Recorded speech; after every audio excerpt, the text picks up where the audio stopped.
Hey guys, tonight we drift beneath the velvet curtain of Egyptian twilight, where the breeze off the Nile smells faintly of jasmine, papyrus, and wet stone. You float alongside a carved barge, its lanterns flickering, casting fish-scale reflections across the water. There's a soft rustling, maybe it's palm fronds, maybe it's palace gossip. Because tonight's story? It's one you won't find in your school history books. It's about an Egyptian queen who made her mark not just with crown or conquest, but by perfuming her royal fish. Yes, really. You might not survive the sheer luxury of it all.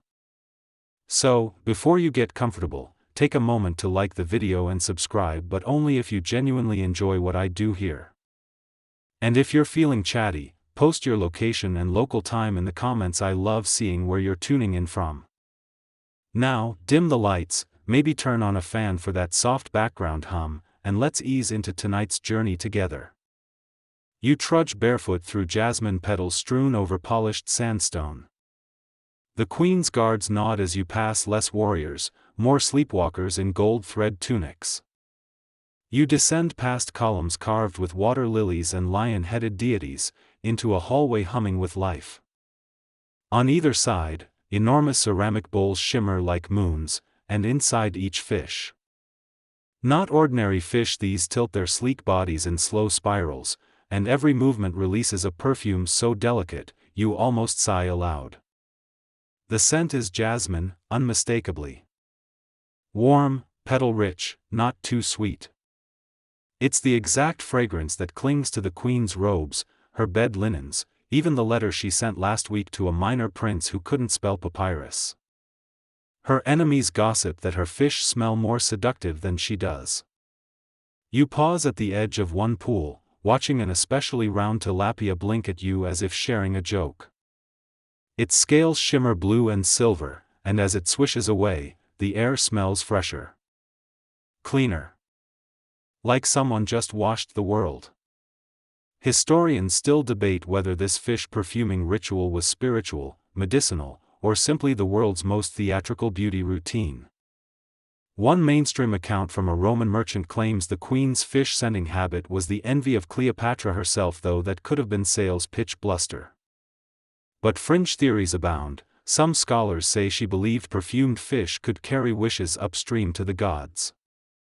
Others suggest the queen's jasmine obsession was tied to fertility rites, jasmine being considered a night-flowering blossom of renewal. There's even one dusty scroll that mentions a fish so fragrant it lured back a lost lover, though admittedly, that might have been metaphorical. You smirk. Or maybe she just liked making her haters wonder. The sun sets without warning. A servant shuffles past, mumbling about a fish who snuck into the queen's bath and scented it for 3 days straight. You keep walking, the scent growing stronger, more layered jasmine fused with ambergris and what might be a hint of cinnamon. The pools deepen. The queen's chambers appear ahead, draped in vines and moonlight. You realize it's not just the fish who are perfumed. It's the walls. The floors. Even the silence smells like royalty. You slip into the queen's chambers like fog curling beneath a door, quiet, weightless, and highly perfumed. It's a room suspended in a perpetual dream state, warmed by the low flicker of oil lamps and the faint gurgle of trickling water. She sleeps in a bed shaped like a lotus, its petals carved in alabaster and edged with indigo glass. Beneath it, bowls of water glint softly, their surface rippling not from wind but from swimming fish, each one radiating that same sweet jasmine scent. You can't help but breathe slower in here. It's like your lungs know luxury when they meet it. The walls breathe too. Embroidered tapestries threaded with pressed petals flutter as if remembering the wind. The air feels plush, padded with fragrance. The queen believes jasmine has memory, which is why it surrounds her even while she sleeps. If scents can hold secrets, hers are written in floral script. You tiptoe across polished obsidian tiles, careful not to disturb a wide-eyed gecko guarding a dish of rosewater. Everywhere you look, petals drift not from baskets, but from ceilings, vines, the sleeves of silk-robed attendants who walk like whispers. One offers you a golden vial inside, drops of fish-scented nectar shimmer like stars caught underwater. You pretend to sip. It tastes like perfumed soul. Somewhere deeper in the room, a harp plays itself, probably enchanted. Historians still argue whether these self-playing instruments were mechanical innovations or just servants hiding behind curtains. Either way, the music smells faintly of vanilla and prophecy. You pass the Queen's bath chamber, where steam rises in spirals and the floor is deliberately flooded with scented water, so that even mistakes leave fragrant footprints. Her obsession with Jasmine didn't stop at bathing. She once commissioned a fountain that spat scented mist instead of water. Mainstream records show Roman envoys wrote home saying her palace smelled like heaven and threatened to ruin all other earthly pleasures. Fringe sources claim the mist was laced with something more potent, extracts meant to bend moods and ease confessions. You spot one of the Queen's perfumed fish being carried past in a silk-draped dish, its colors swirling like a sunset seen through lavender. You follow it, curious. The fish ends up in a shallow pool near her sleeping dais, surrounded by sprigs of fresh jasmine. It doesn't swim, it hovers, like it knows this is its stage. They say the Queen talks to her fish in dreams, that she's trained them to recognize her heartbeat. Historians still question this. Could fish be conditioned by scent to respond to a particular person's presence? Some say yes. Others say she just had excellent timing and better imagination. Either way, you can feel something here beyond logic. As if perfume built a bridge between species. You lean over the pool, your reflection tangled with petals and scales. The fish flicks its tail and the scent intensifies. You breathe in again, dizzy. The room tilts gently. A servant gently places a jasmine blossom behind your ear, not protocol, just pity. Because they know you're hooked now. No one visits this chamber without taking something invisible with them. You're not sure if it's magic, memory, or just molecules of floral trickery, but the scent won't leave you. Not tonight. Not ever. You slip deeper into the palace's perfumed veins, the air so thick with jasmine it feels like syrup clinging to your skin. A narrow hallway curves inward like a snake curled in sleep, and at the end, an open terrace glows with moonlight so pale you squint to see whether it's real or imagined. You step out slowly. There's a sunken pool in the center, surrounded by obsidian benches shaped like perfume flasks. Servants, silent and shrouded, sprinkle jasmine petals onto the water with a reverence usually reserved for sacred scrolls. As each petal touches the surface, it releases a tiny cloud of scent. You inhale, and the world sweetens in a single breath. The Queen's perfuming ritual begins here. This is where jasmine is steeped until it surrenders its secrets to the water. This isn't just for beauty, you're told. The mixture has to reach a precise balance, one known only to the Queen's chief fragrance priestess, a woman who allegedly sleeps standing up to avoid wrinkling her scent charts. Historians still argue whether this steeping process was an early form of aromatherapy or a coded ceremony for divine favor. One mainstream record claims the water was tested for its ability to attract butterflies, a sign of purity. But others suggest the practice began after the Queen witnessed a jasmine petal drifting toward a drowning moth and swore it was an omen. A servant offers you a small cup of the perfumed pool water. You hesitate. It's warm, not hot, and smells like someone kissed a garden. When you sip, it tingles the back of your throat like peppermint disguised in floral robes. They say some visitors cried the first time they tasted it, not from pain but from being overcome with a memory they didn't know they had. You sit on the edge of the pool, watching shadows shift as the jasmine-stewed water deepens in scent and shimmer. Beneath its surface, the fish twirl slowly, as if waiting for the exact moment their scales absorb the liquid perfume. It's not instant, it's a choreography. Some float near the surface while others dive low, passing through the scent layers like dancers hitting marks on stage. One fish, a pale golden carp with a tail like silk thread, brushes close to your hand, and suddenly the fragrance sharpens, as if awakened. The sensation makes your skin hum, like static dressed up in aroma. Somewhere behind you, the queen's perfumer scribbles notes furiously on a scroll covered in pressed petals. You're told his records aren't written in words but in scent diagrams, tiny drawings of noses with different expressions. Fringe scholars believe this might have been the earliest form of mood-based perfumery, an art lost to time and egos. You lie back on the bench, jasmine petals sticking to your robe. Above you, the stars shimmer faintly, and for a moment you swear they smell faintly of the pool. Someone whispers that tomorrow's fish will be scented with night jasmine instead, slightly muskier, with a hint of melancholy.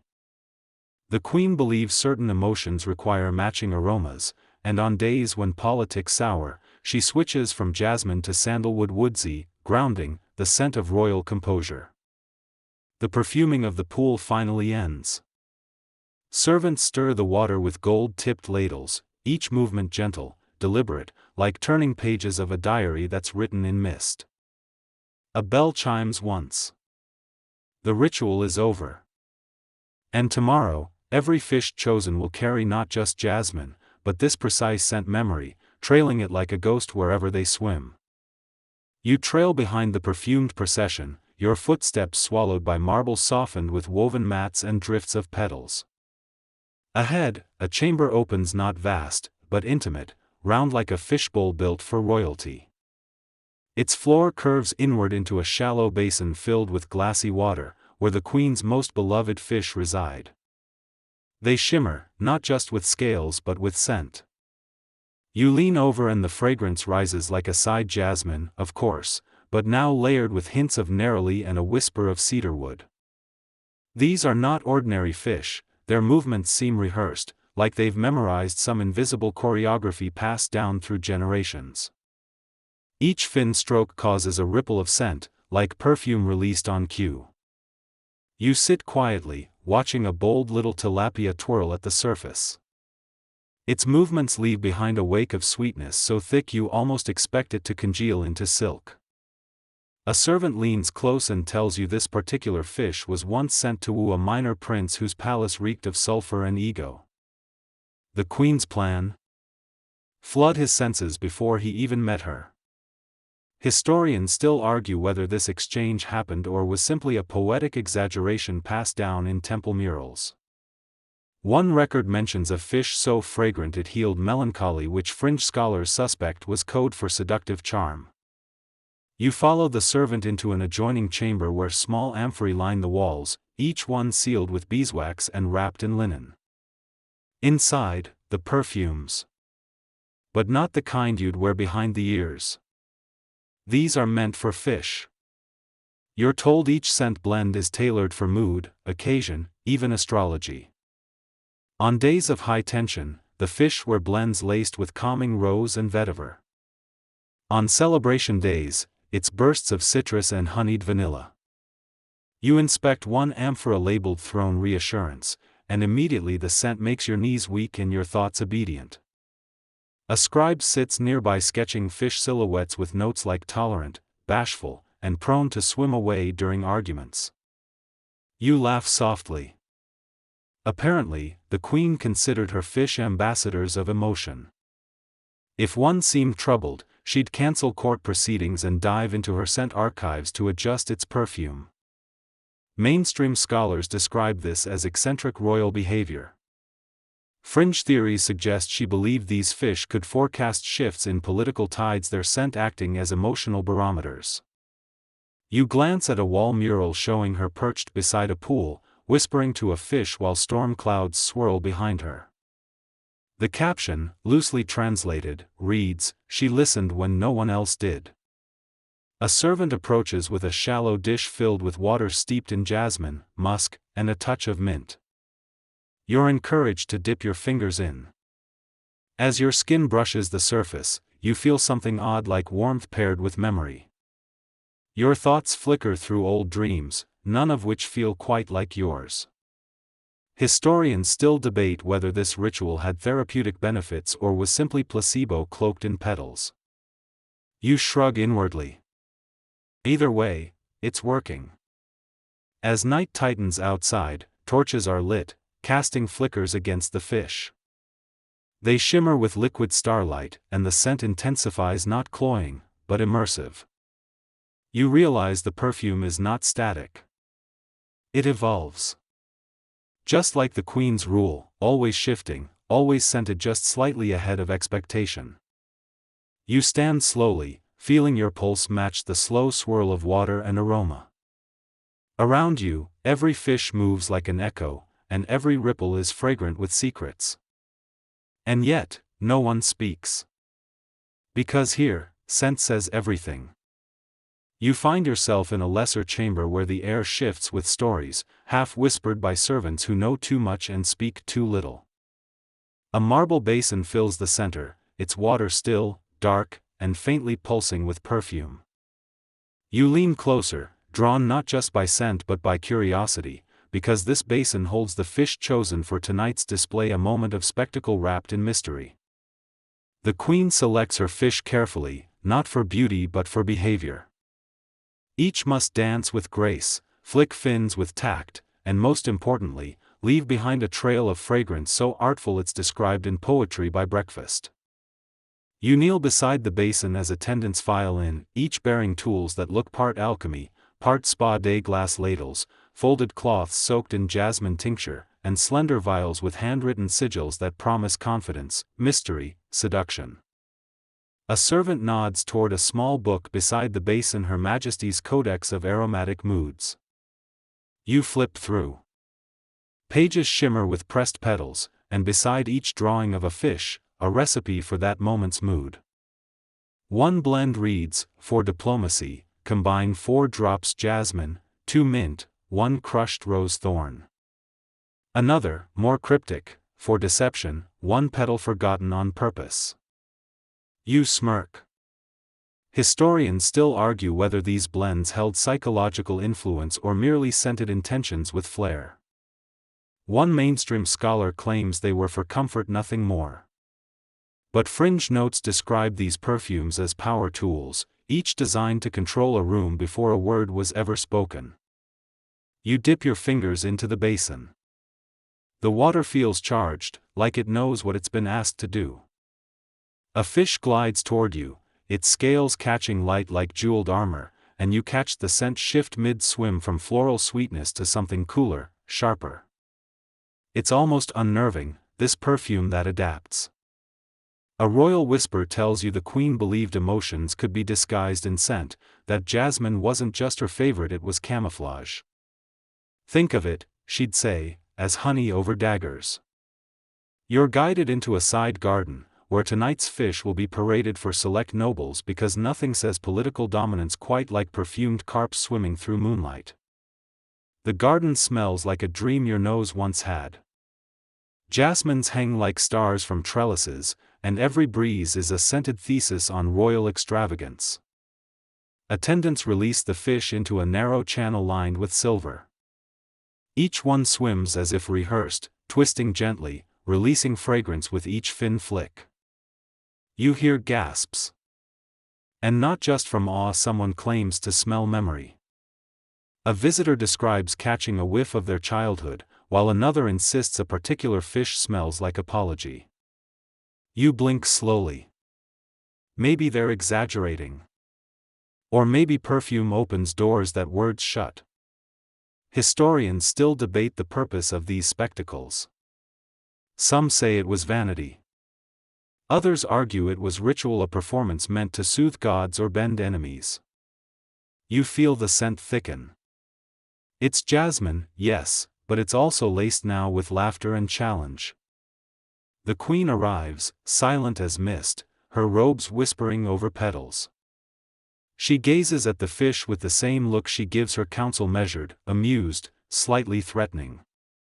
One noble bows, overwhelmed by scent and spectacle, and whispers that her fish have more charisma than some monarchs. You nod, because honestly, he's not wrong. You slip through a narrow archway carved with fish motifs so delicate they seem to shimmer with scent memory alone. The hallway curves, and the air thickens not from humidity but expectation. This is the part of the palace rarely spoken about, the story behind the queen's rise.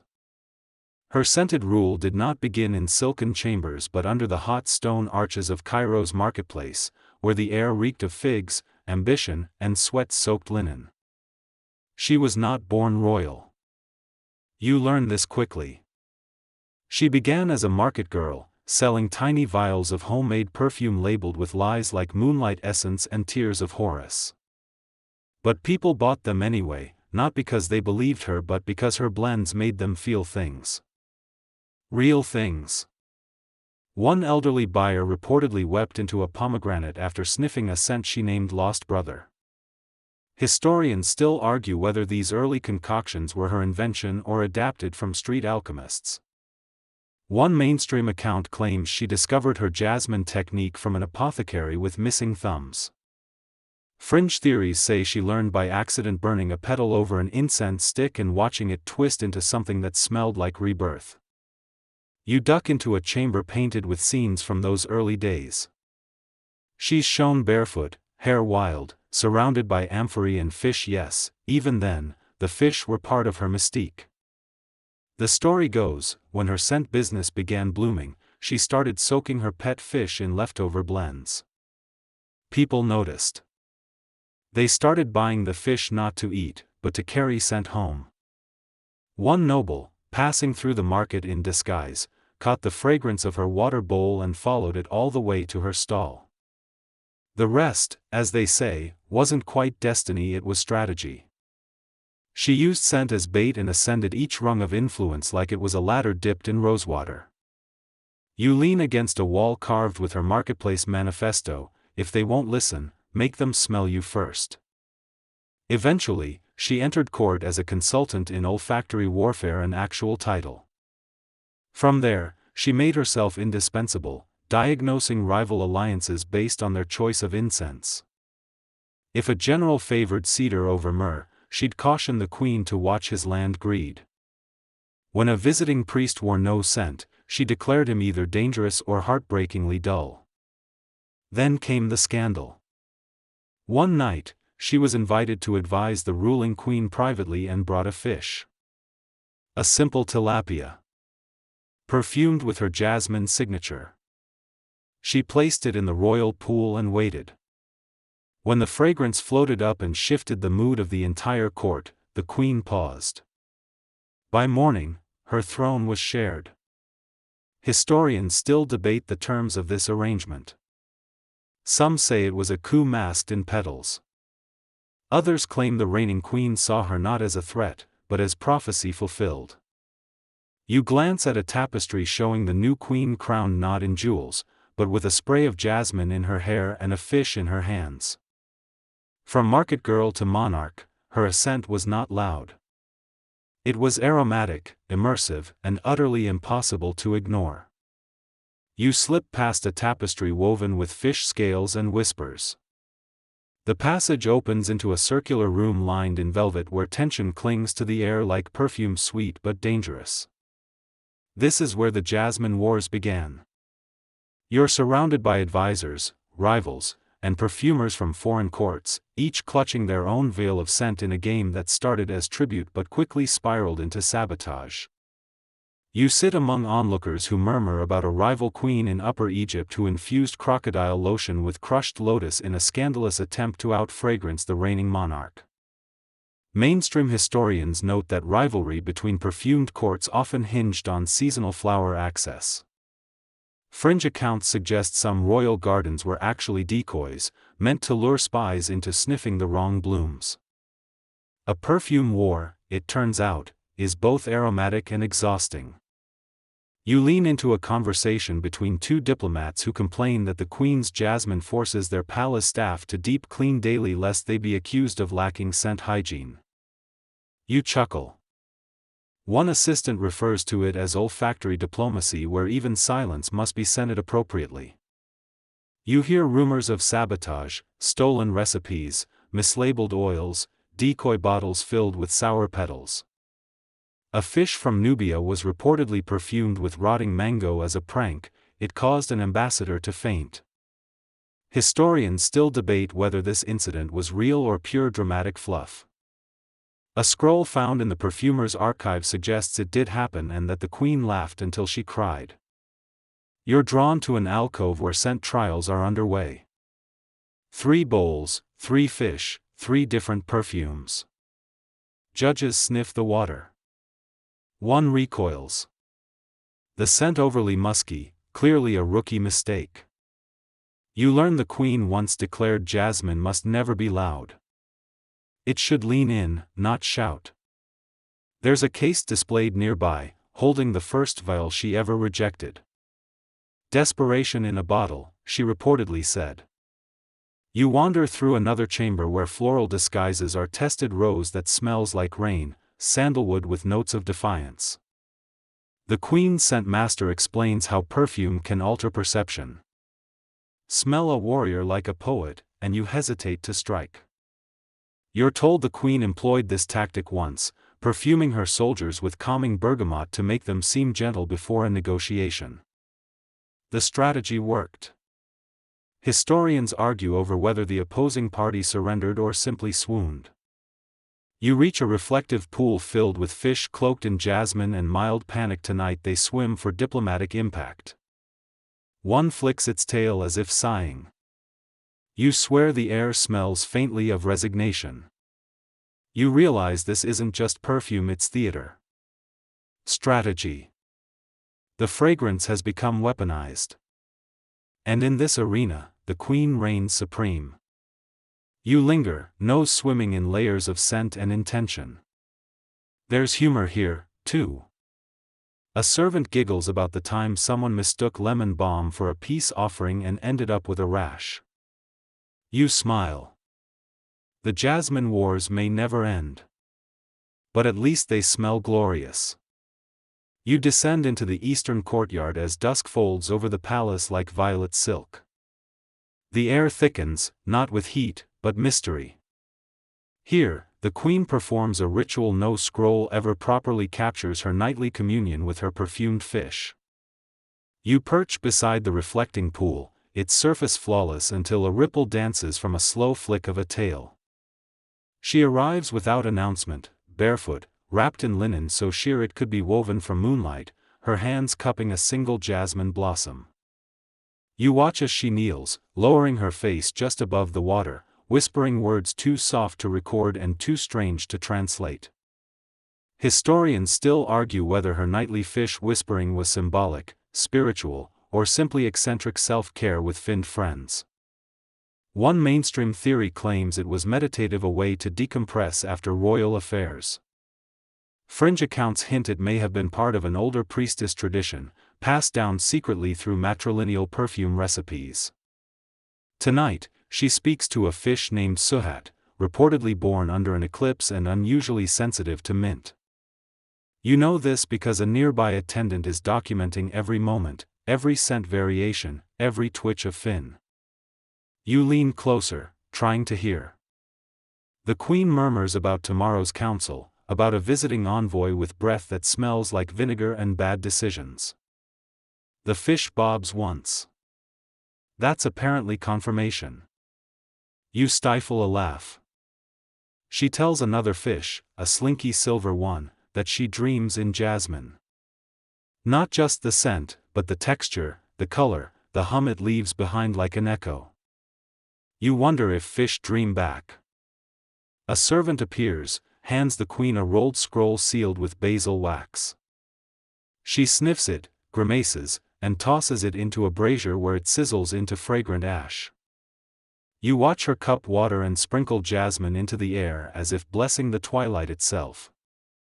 Then, something wild happens. One fish leaps not high, not dramatic, but enough to create a perfect droplet arc. As it lands, the scent shifts.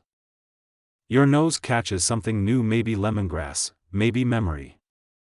A priest gasps. He claims it's a sign. You look up. A breeze kisses your cheek, carrying perfume across your skin like a thought that wants to stay. The queen hums a tune you don't recognize, and the fish harmonize by swimming in swirling patterns. Historians still debate whether her fish responded to music or rhythm, or whether it was all coordinated scent release choreography. One fringe theory suggests the fish detect vibration frequencies from her voice, triggering an instinctive scent bloom. Either way, you feel hypnotized. As twilight deepens into indigo, the queen rises, collecting jasmine petals floating on the pool. She presses one to her wrist like a pulse check. You mimic her, curious. The petal feels warm, almost alive. The ritual ends with her trailing fingers through the water, whispering goodnight, not to her court, but to her aquatic confidants. You walk away slowly, jasmine clinging to your robe and something more elusive clinging to your thoughts. Perfume, it seems, can be fluent in secrets. You linger near the western colonnade, where whispers stick to your skin like incense and theories float like petals. Here, the air carries more than jasmine, it vibrates with rebellion. A group of attendants gather discreetly beside a shallow trough filled with scented water and fish dyed subtly to match court colors. They're nervous, fidgeting, and you realize these aren't ordinary servants, they're part of what's been dubbed the perfumed rebellion. The story goes like this: at the peak of her reign, the queen's fragrant fish weren't just symbols of luxury, they became signs of dissent. Historians still argue whether the rebellion was literal, symbolic, or entirely fabricated by bored scribes with poetic leanings. One mainstream theory suggests it began when a group of palace workers started releasing perfumed fish into rival fountains as quiet acts of mockery. Fringe accounts tell of fish perfumed with sour myrrh sent to a neighboring city to signal diplomatic disapproval. You watch as a girl pours a vial-marked revolt blend into the basin. It smells like jasmine cut with charcoal and burnt citrus. The fish twitch. You hear someone mutter, scents sharper than words. It's not a slogan. It's a strategy. The queen herself may or may not have approved. That's part of the allure. Some claim she orchestrated the rebellion, using perfumed fish as metaphor bombs, fragrance-infused protests swimming through marble channels under the noses of oblivious lords. One scroll speaks of a diplomatic feast ruined when a fish, scented to mimic grief, caused an ambassador to burst into tears. You lean back, watching the rebels sprinkle dried petals and chant low, rhythmic lines meant to stir the water. A priest observes from a corner, jotting down patterns. Later, this data will be fed into a royal scent archive that tracks emotional responses to perfume like ancient psychology. You pass a wall where tiny jars hang from threads, each labeled with things like disobedient elegance and soft tyranny. The rebellion doesn't shout, it drifts. And yet, you feel it. The queen's fragrant influence has become volatile. Not violent, but subversive. Fish scented with sass instead of silk. You close your eyes and imagine scented protest waves rippling through palaces and pools alike. Maybe perfume isn't always about allure. Maybe sometimes, it's dissent you can't scrub out. You drift into a garden laced with the scent of curiosity and mint. Yes, mint, because tonight's rumors swirl around the queen's mysterious lover, a foreign general with breath that reportedly made her heart flutter and enemies gag. He's said to be from a land where battles are won with song and soldiers wear belts of time. You trail the whispers like breadcrumbs, reaching a mosaic patio where citrus trees grow through marble cracks and night birds hum lullabies in scents rather than song. She met him during a trade summit, where his arrival disrupted perfume protocols. Instead of bringing rare oils as tribute, he arrived with fresh herbs, mint, basil, and a sprig of wild fennel tucked into his armor. Historians still argue whether their romance was real or diplomatic theater. One mainstream source describes a series of letters exchanged between them, each sealed with mint leaves. Fringe stories claim she once perfumed a fish with his scent, released it into the Nile, and watched as it swam toward the setting sun like a scented promise. You wander past a sculpted bench shaped like an amphora, where two attendants reenact their first meeting. The general bowed low, and the queen lifted his chin with a jasmine-dipped finger. They say she whispered, "Smell first, speak later." You chuckle. It's likely exaggerated, but strangely believable. You reach a pond where a single fish swims alone, its scales glinting with peppermint shimmer. The attendant tells you it's a tribute fish scented to honor the general's memory, though whether he's dead, lost, or just bad at sending pigeons remains unclear. A priest recites a poem allegedly written by the queen about this affair. The verses speak of battles softened by aroma, of skin that smelled of mint and laughter, of goodbyes that reeked of cowardice and coriander. You inhale. The mint is subtle, layered under jasmine like a memory tucked behind ambition. Another attendant arrives with a scroll, her perfume ledger. One entry reads, "Blend 214 mint for clarity, basil for courage, jasmine for desire. Reserved for unpredictable men." You smirk. Whether the general ever returned or merely lingered as a breathy rumor, his place in the queen-scented archive is secure. You turn away from the pond, and the breeze catches that mint again, soft and bittersweet. Maybe love leaves behind no answers, only fragrances. You sneak into a moonlit corridor thick with incense and intrigue. The air smells sweeter than usual tonight, but there's an edge to it, something sharp lurking beneath the jasmine veil. You follow the scent as it snakes through the hallway and into a narrow chamber lit by twin braziers. At its center, a low banquet table surrounded by silk cushions, silver trays, and bowls filled with perfumed fish, each gleaming with exotic oils. A royal dinner, yes, but whispers say this feast hides something more sinister. You lower yourself onto a cushion, heart pattering like fish fins against porcelain. A servant pours jasmine tea. Another sprinkles lavender over roasted figs. And the fish scented so delicately with crushed petals and rare oils that the room pulses with aroma. But something feels off. You lean over a dish. The scent shifts. Beneath the floral sweetness, there's bitterness, like regret trying to wear a pretty dress. Historians still argue whether the queen ever used fragrance to mask poison.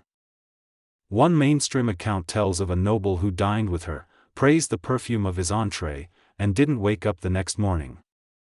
Fringe theories suggest certain oils, not deadly, but destabilizing, were used to dull judgment or lure secrets from stubborn guests.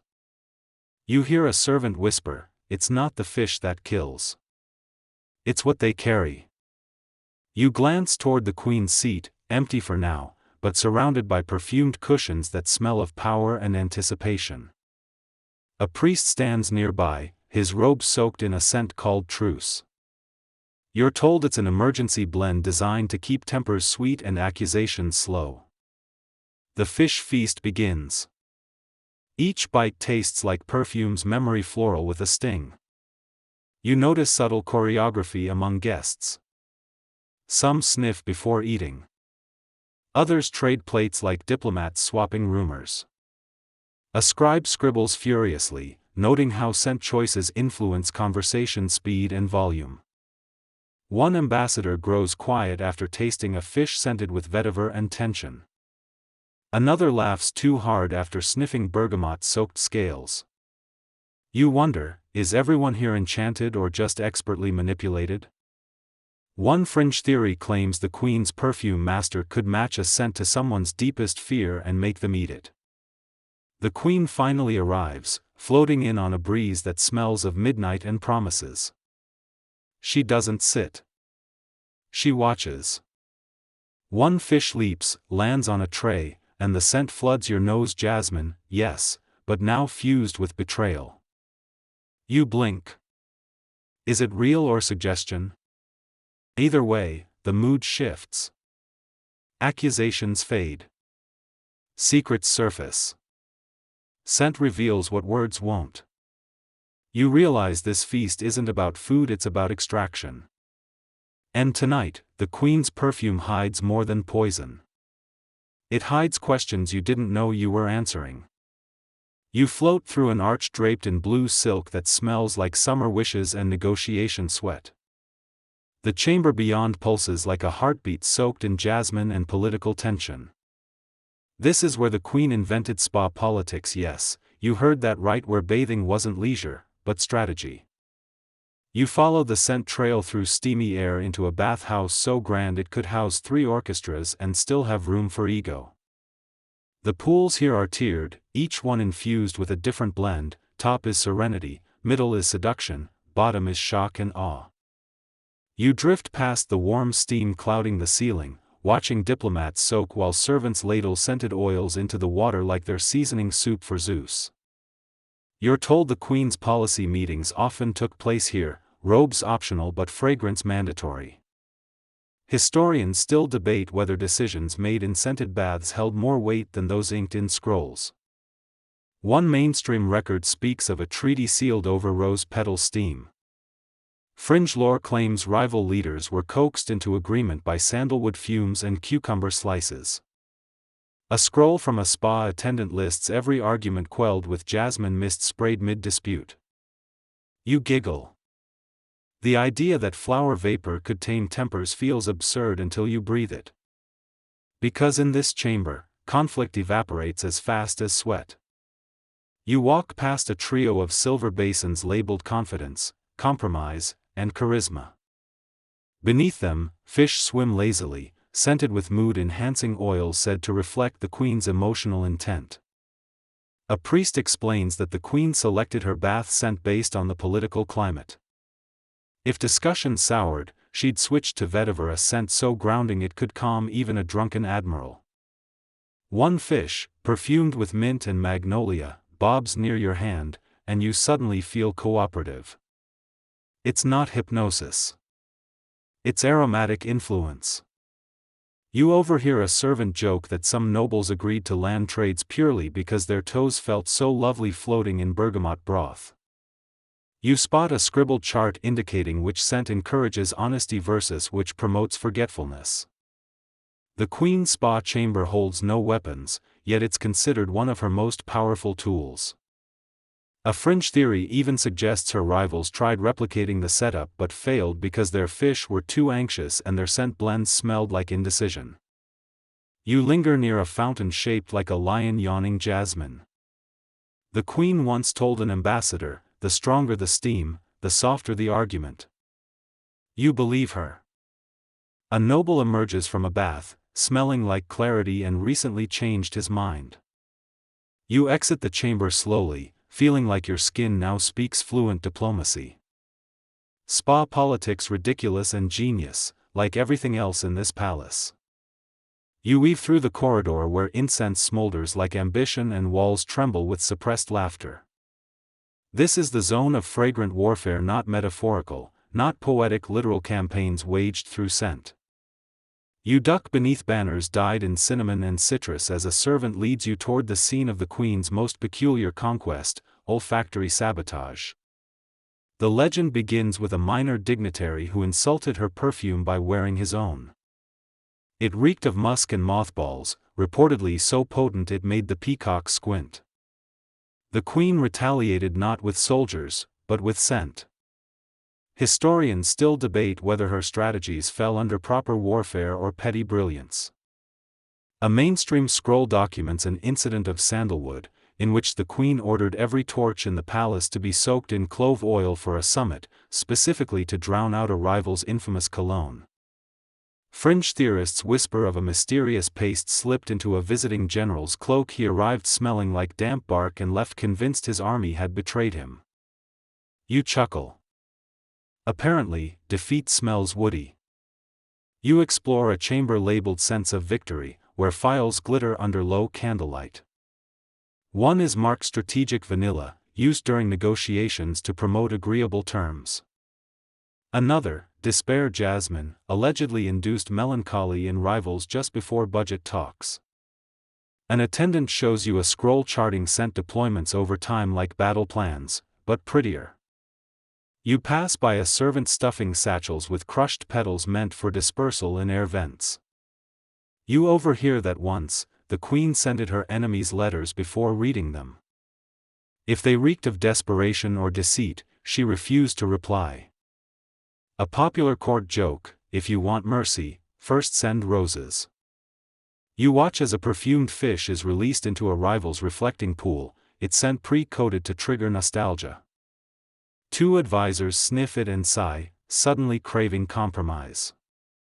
You lean over a bowl of amber-soaked sandalwood. It smells of leadership dipped in smugness. They say scent warfare never spills blood, but it spills secrets. You linger, dazed and impressed. Here, diplomacy doesn't just smell nice, it wins. You step into the central atrium just as a hush falls over the court. Something remarkable is about to happen. A servant walks delicately, holding a sealed jar filled with water so clear it might be illusion. Inside, one single fish glides with purpose, its scales reflecting not just gold but a scent trail you can almost see. This fish is bound for Rome. Yes, really. The queen has chosen it as her gift to a foreign emperor, a scented ambassador swimming in fragrant diplomacy. Historians still argue whether this gesture was a sincere token of goodwill or a layered insult wrapped in perfume. One mainstream account claims the fish arrived in Rome still fragrant after 8 days of transport. Fringe tales suggest the scent changed mid-journey, whispering secrets to whoever dared inhale. You lean closer to the jar as the queen oversees final preparations. The fish is coated in a delicate blend of jasmine, fig essence, and a touch of crushed thyme, chosen, you're told, to evoke nostalgia and provoke confusion. A scroll nearby reads, "Gifted fragrance should linger long enough to unsettle the recipient's sleep." You smirk. Sounds about right. A priest scribbles a blessing using ink infused with orange blossom. He mutters that the fish bears the queen's emotional imprint, a bottled mood swimming toward imperial noses. You glance at an attendant bottling spare scent samples labeled "in case of war." That's when the laughter starts. Court members gossip about the emperor's probable reactions. One says, "He'll eat it." Another, "He'll crown it." You nod slowly, because let's be honest, when a fish arrives smelling like diplomacy and mischief, anything's possible. You watch as the jar is sealed with wax infused with jasmine smoke. Not even a sneeze will get past that barrier. A few drops of backup perfume are added just in case the Roman heir is unworthy. Historians still question the true meaning of this gift. Was it trade? Flirtation? A scented dare? Fringe scholars argue the fish's perfume matched a forgotten Roman rite linked to dreams and vinegar. Others suspect the queen intended the fish to charm the emperor's advisors more than the emperor himself. You notice the jar is inscribed with a single symbol, a stylized nose. It's either a joke or an aromatic warning. Possibly both. The fish is carried off under guard, leaving behind a faint trail of jasmine that clings to every step. You inhale slowly, sensing history shifting in the air. In a palace where scent holds more power than swords, sending a fragrant fish across empires feels absolutely appropriate.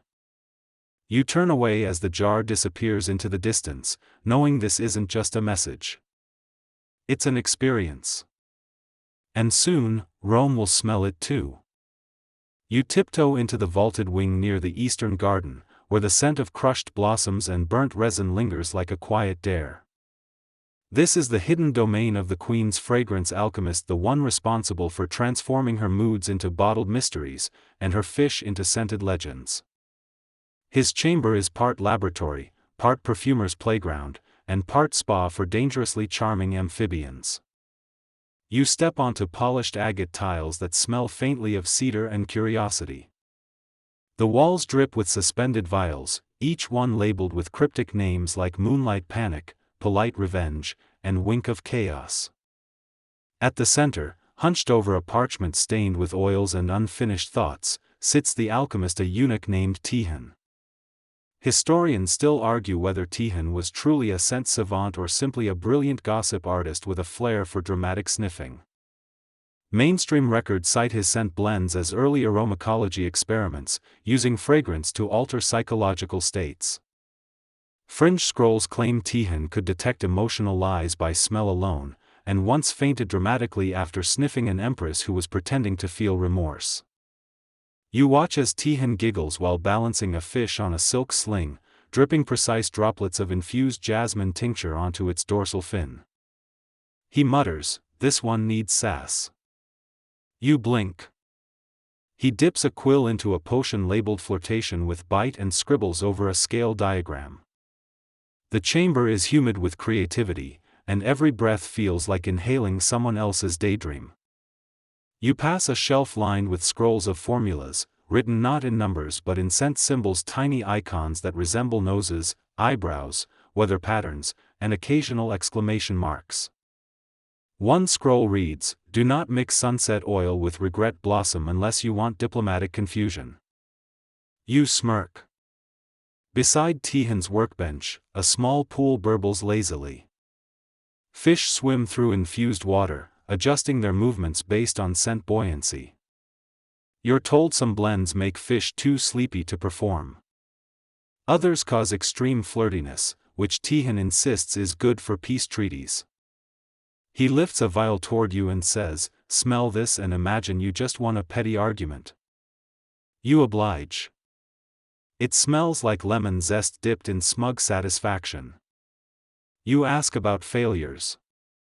Tihan recounts the infamous gloomy shrimp affair, where a mislabeled veal caused an entire court session to end in melancholy hugs. You notice a jar labeled Forbidden Joy. He nods solemnly, says it was banned after sparking spontaneous poetry among the guards. Historians wonder how much influence Tihan truly wielded. A fringe theory posits he was the queen's emotional compass, tasked with sending political events to match her instincts. A mainstream note adds he was probably just very fun at parties. You watch as he tosses a pinch of crushed jasmine into the perfuming basin. The water fizzes faintly. The fish swirl. Tihan sighs. Now they smell like possibility. You inhale, dizzy with delight. This wasn't just perfume, it was personality in liquid form. You leave the chamber amused, bewildered, and very aware that somewhere, a fish now carries a mood you hadn't even realized you were in. You sneak through a servant's passage cloaked in silence and sandalwood. Ahead, the air quivers with anticipation. Tonight isn't about ceremony or spectacle. Tonight is heist night. You find yourself in the chamber where the queen's scent thieves prepare for their midnight jasmine raid. Yes, jasmine. Not jewels, not scrolls, just the secret recipes of rivals who dared to blend better. You duck past a tapestry embroidered with fish and flames. A narrow stairwell leads down to the covert chamber where tiny vials clink together like conspiracies. The lead thief, a boy who once stole mint from a priest's garden just to smell different at breakfast, unrolls a perfumed parchment detailing tonight's target, a rival noble's bath blend rumored to be infused with jasmine, lemon rind, and something called moon salt. Historians still argue whether these thefts were exaggerated gossip or real operations backed by the queen herself. Mainstream records hint at fragrant espionage, one servant caught soaking rose petals in enemy fountains. Fringe accounts describe an underground trade in scent scrolls, with perfumers swapping formulas like black market poets. You follow the thieves into a carriage disguised with baskets of figs and good intentions. Inside, beneath the fruit, a fish tank glimmers, jasmine infused, fish already swirling like scented spies. They'll be used as decoys or distractions, depending on guard behavior. You ride across the city as the queen's fragrant squad hums lullabies meant to calm fish nerves. Upon arrival, the thieves blend in as bath attendants, sniffing their way through corridors, trailing invisible clues. One mutters, "Vanilla trace recently washed linen." "We're close." You stifle a laugh. A perfume trap is sprung too sweet, too fast. One thief feigns a sneeze. Another swaps bottles labeled reconciliation with accidental regret. You reach the central bath chamber. An amphora stands ready, untouched but guarded by a bored eunuch chewing basil. A fish distracts him leaping from a portable dish with a whiff of citrus rebellion. The guard sniffs, blinks, follows the wrong servant. Success. The blend is nabbed, a few drops poured into vials carried in hollow bracelets. A scroll is swiped too, filled with aroma sketches sent combinations meant for ceremonial forgiveness and party flirting. You hear one thief whisper, "She'll love this one." It smells like apology wrapped in silk. You exit through the garden, feet padding over petal-strewn paths, jasmine bouquet thicker now. The Queen's scent empire grows not just by inspiration but infiltration. Historians still debate whether these missions changed the fragrance world or simply made bath time more thrilling. You don't care. You're high on adrenaline and jasmine. The Queen waits in her private chambers, smiling faintly as the scrolls and vials are delivered. She sniffs each. Pauses. Laughs. Whispers to her perfumed fish, "Tonight, we swim with new secrets." You wind through a passage scented faintly like sunrise roses dew-drenched, citrus just waking and pause before a chamber that hums with expectation. Tonight, the Queen tests noses. Yes, literally. No ambassador enters her court without submitting to her olfactory judgment. You stroll into a vaulted hall lined with scent columns, porous stone carved to absorb and release perfume slowly. Each column smells different. One like sunrise optimism, another like fear buried under sandalwood. It said she created this gauntlet so visiting dignitaries couldn't hide behind formality, they'd be smelled for who they were. Historians still argue whether these scent trials were symbolic or truly used to assess character. One mainstream record claims she once rejected an alliance because the envoy's perfume reminded her of betrayal. Fringe theorists suggest she used scent profiling, categorizing guests based on how they reacted to blends infused with emotion. You watch a nervous diplomat step forward. He's doused in bergamot and ambition. The Queen sniffs, raises an eyebrow, murmurs, "Smells like someone hoping we forget their last mistake." You try not to laugh. An attendant records the verdict in a scroll shaped like a nose. Nearby, fish swim in shallow dishes, scented to match the mood of each visitor. One is perfumed with patchouli and regret.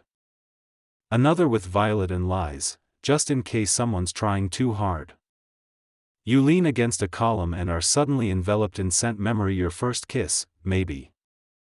Or a good lie told well. You're told the Queen once delayed a war because the general smelled like oak moss and hidden sadness. You believe it. The chamber pulses like a dream designed by a perfumer with authority issues. Every scent here is curated not for beauty, but insight. You watch as scrolls are pulled, oils blended, fish assigned to diplomats based on perfume compatibility. A table nearby displays scent test scores, one labeled too citrusy to be trusted, another smells nice, lies often. You grin. Maybe perfume isn't just a lure, it's interrogation. You exit the chamber slowly, knowing from now on, you'll smell people first and listen second.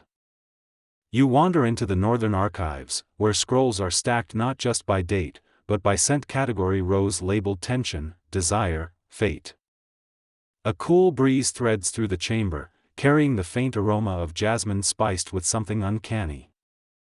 Tonight's tale clings to legend and speculation, the Queen's belief that certain perfumes predicted the future. You follow an attendant who claims scent-based prophecy was standard practice in the palace, particularly during full moons and political indecision. A basin sits in the center, water tinted with oil and infused petals. Beside it, a perfumed fish bobs once, and the chamber grows still. You're told this species, a golden-scaled hybrid, only reacts to scent changes linked to emotional shifts, a possible oracle. Historians still argue whether this was ritual or coincidence. One mainstream account records a flood following a jasmine bloom soaked in salt. Fringe theorists whisper that the queen once declared sandalwood as a harbinger of famine. You lean close to a scroll inked in rosewater, its handwriting slippery and abrupt. It details how scent combinations were paired with astronomical events: jasmine for lunar eclipses, frankincense for Mars opposition, mint when Mercury couldn't make up its mind. You step into a side alcove where the queen's private scent prophecy journal sits sealed in glass. A note reads, "Do not sniff unless prepared to know." You smirk, but refrain. A priest nearby mutters that a fish recently flicked its fin after inhaling a new blend and the queen interpreted it as an omen to cancel a royal wedding. You ask if they ever sniffed wrongly. The priest blushes and shares the infamous apricot misreading, where an accidental whiff led to an entire week of silence. You observe a priestess creating a blend labeled potential success: jasmine, vetiver, rainwater, and a solitary blue petal. She drops it into the basin. The fish pauses, flicks once, then twice. Everyone exhales in relief.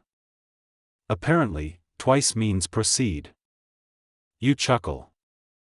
In a palace where words are slippery and loyalty fragile, maybe scent is the most honest language. You linger as another blend is poured, this one heavy with nostalgia. A breeze shifts. Outside, clouds gather. Inside, the perfume thickens.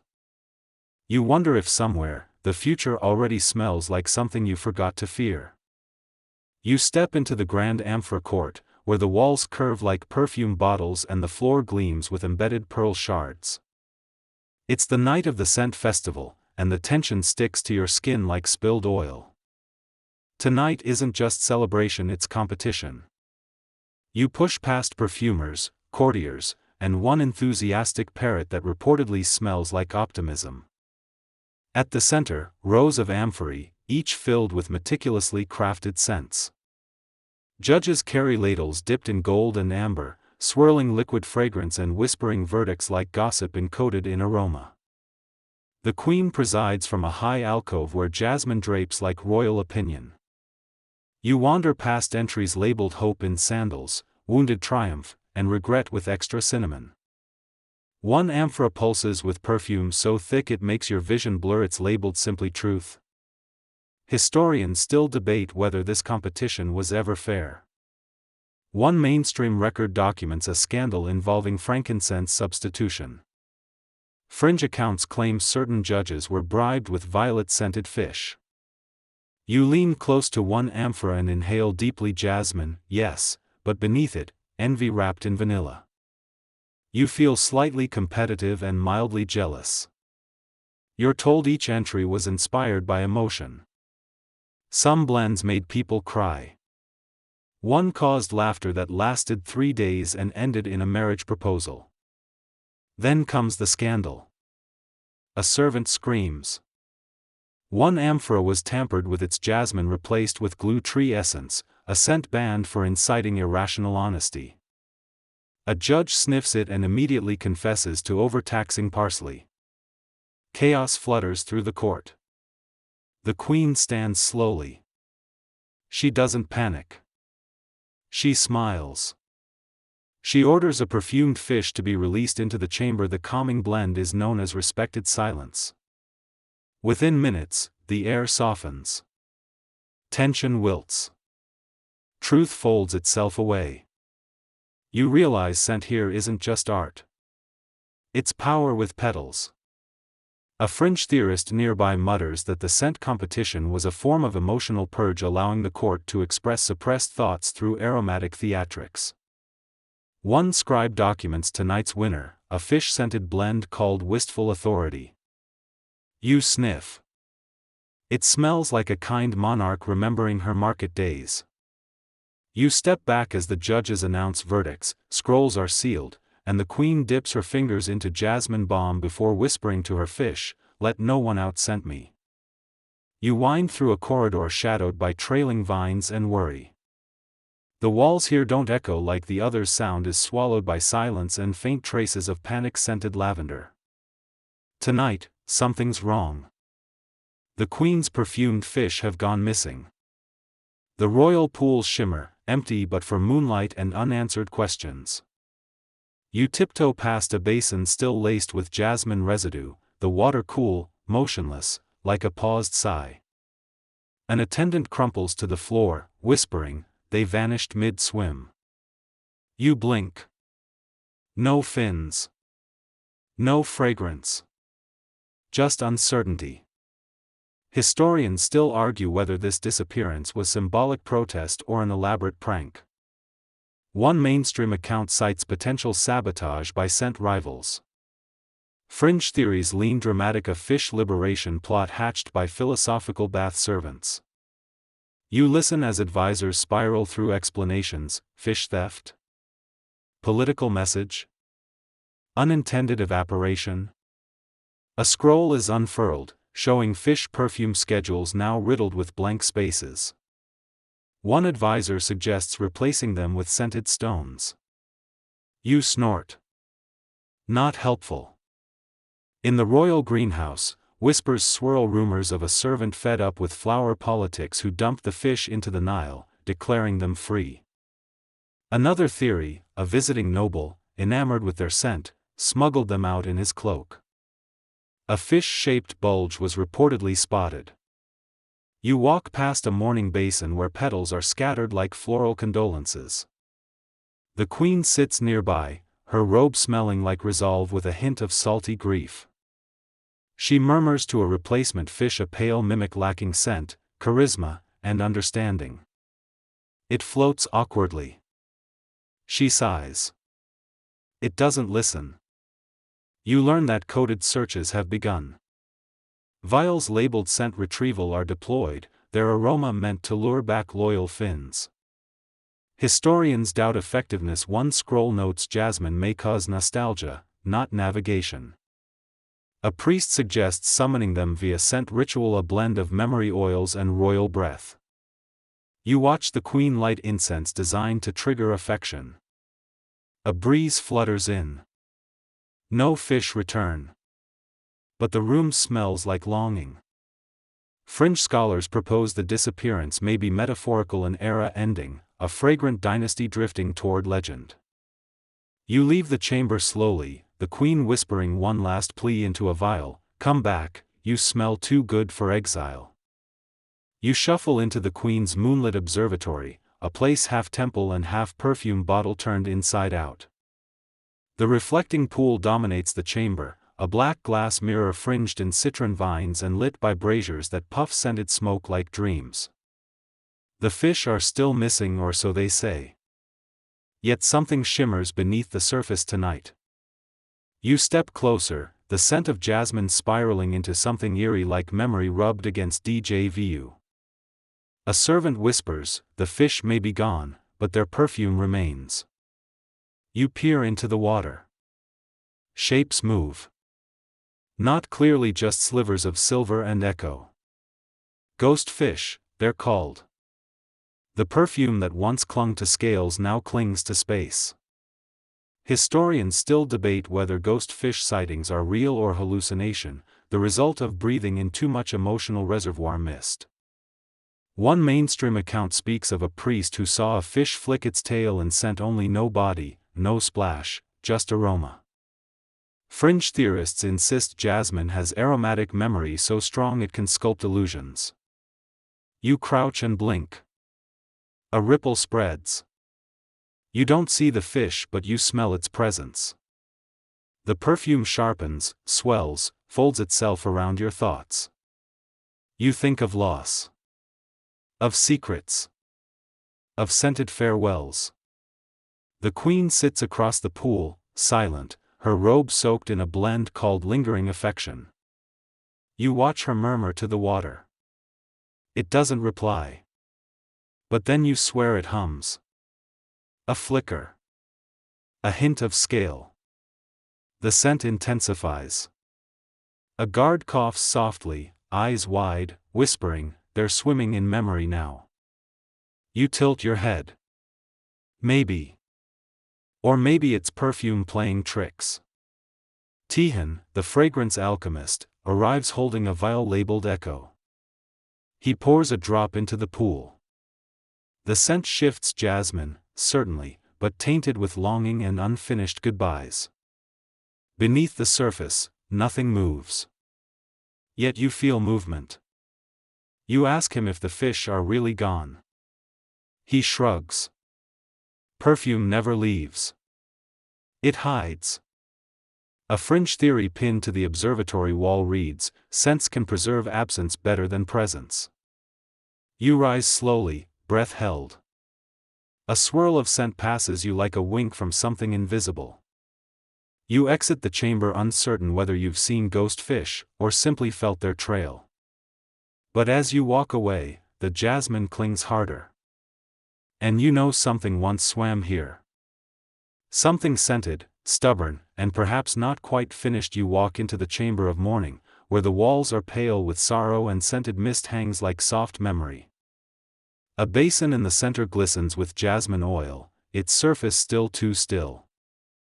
Tonight, the queen hosts her farewell. It isn't for a person, it's for her fish. You inhale slowly. The scent of the room tells the entire story. Jasmine dominates, but there's a quiet undernote of smoke and violet, mourning dressed in dignity. Historians still argue whether her funeral rites for the perfumed fish were theatrical grief or a sincere tribute to creatures she believed helped her reign. One mainstream record speaks of a scribe assigned solely to record the emotional reactions of each fish handler. Fringe theories claim the funeral wasn't for the fish at all, but for the version of herself that ruled with perfume and mystery. You sit among attendees cloaked in white linen, each carrying a blossom. The queen steps forward, her robe stitched with symbols of scent and memory. She places petals into the water, whispering names, not titles, not dates, but scents. "Jasmine with honey," she says. "Mint that forgave me." Each memory floats, one petal per fragrance. A musician plays a harp tuned to frequency blends chosen by Tihan, the alchemist, intended to evoke acceptance and nostalgia. You feel it in your lungs, grief wrapped in beauty. The fish handler sobs softly, cradling an empty bowl. The air thickens. Some guests cry. Others smile, remembering fin flicks in moonlight and underwater lullabies. The queen releases a final vial labeled Goodbye blend. It smells of early jasmine, sandalwood, and lemon balm. The scent rises slowly, tenderly, like forgiveness climbing into a sigh. A breeze passes. You close your eyes. The perfume clings to your thoughts. You know this is farewell. Not just to fish, but to a chapter. To rituals that scented politics. To a monarch who ruled through aroma. You rise, placing your petal into the basin. It sinks. The scent glows faintly, like memory choosing where to rest. You drift through a gallery lined with crystal bottles and stories too fragrant to be fiction. This is where her legacy stews in soft light, in slow evaporation, in bottled water that claims to hold the soul of her perfumed reign. The first display is simple, a flask labeled Queen's Echo, filled with jasmine-tinted liquid glimmering like bottled moonlight. The label reads, "Reconstructed from surviving scrolls and one scented fish scale." Historians still argue whether these modern recreations honor the original or shamelessly capitalize on it. One mainstream account says the formula was passed down through generations of bathhouse perfumers. Fringe theorists claim a single vial was recovered from an ancient canal, still fragrant after centuries. You open one bottle. The scent floats toward your face like an emotion with perfect timing. Jasmine, yes, but more complex, now folded with verbena, memory, and a whisper of time. You feel something stir. A guide tells you the blend is said to improve memory, soften heartbreak, and encourage dignified revenge. You chuckle. At a counter nearby, guests swirl tiny phials, debating whether the experience is aromatherapy or a marketing stunt. One woman insists the perfume made her forgive an ex. A man mutters, "It smells like closure." You glance at a brochure boasting fish-inspired wellness, a spa treatment where scented oils are poured in patterns matching royal swimming choreography. A display case shows a vial labeled Tilapia No. 7, with a scent profile that allegedly mirrors the Queen's favorite fish, floral, sly, emotionally aware. You laugh softly. Some visitors take this seriously. Others just want to smell like a story. A scroll mounted to the wall reads, "Legacy is what lingers." Beneath it, a signature inked in jasmine. You notice a small dish labeled Aftermath Drops, said to be based on the scent the Queen wore the day she changed history by scent alone. You lean in. The aroma makes your thoughts shimmer with nostalgia and pride. Her perfume wasn't just personal, it was philosophy, politics, and poetry bottled with intention. You exit the gallery slowly, wearing the scent of something too mysterious to fully explain. But one thing's clear, her legacy doesn't just survive, it perfumes history with elegance, strategy, and jasmine that refuses to fade. You emerge onto the palace balcony just as the wind shifts, cool, scented, and strangely deliberate. This is no ordinary breeze. It's the final perfume, the Queen's farewell to the fragrant rain. You lean against carved limestone, watching the moon rise over canals still shimmering with jasmine memory. A servant releases a single vial into the wind, it spins, glitters, disappears. The scent wafts over the city like a sigh dipped in elegance. They call it departure. You inhale. It's jasmine, but grounded now, folded into myrrh and aged sandalwood. Less seduction, more reflection. Historians still argue whether this ritual marked abdication, transformation, or simply a pause in performance. One mainstream account claims the scent was released once every 7 years to remind the people who she was. Fringe scholars call it her aromatic eclipse, a signal to shift legacy from scent to silence. You walk the edge of the balcony, past wind chimes crafted from tiny perfume bottles that clink like farewell poems. Each note releases a different aroma: ambition, affection, denial, pride. Beneath you, the city smells alive with interpretation. Some say it's closure. Others whisper it's allure. You glance at a bowl filled with final petals, faded but fragrant. A priest drops in a scroll labeled the last recipe. It's sealed in cinnamon wax, but everyone knows the key ingredient. Jasmine. Always jasmine. You feel it around you, not just the flower, but the empire it perfumed. You think of the fish that shimmered through power. Of scented treaties and aromatic rebellion. Of the Queen who ruled without raising her voice, only her fragrance. The breeze lifts again. You close your eyes. The perfume clings. Not flashy. Not flirty. Just there. A story in scent. You open your eyes slowly. She's gone now, maybe. Or maybe just invisible. But her perfume remains. Like memory. Like myth. Like royalty that doesn't fade, it evaporates. You descend into the quietest part of the palace, the archives archive, where time is stored in scrolls, sighs, and sealed bottles never meant to be opened. The air is different here. Less jasmine, more stillness. It smells like the memory of memory. You pause before a pedestal lit only by candlelight, where one final vial rests. No label. No engraving. Just clear glass and a glimmer of something unspeakably old. They call it the Forgotten Blend. Whispers say it was crafted during the Queen's first winter in power, when her enemies had not yet learned how to lose gracefully, and her perfume had not yet learned how to forgive. Historians argue whether this was her first scent or her last.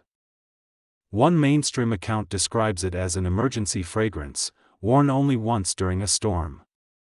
Fringe theories claim the scent was born by accident, petals spilled onto hot stone and inhaled mid-decision. You lean closer. The scent escapes, just slightly. Not jasmine this time. Something cooler, more hesitant.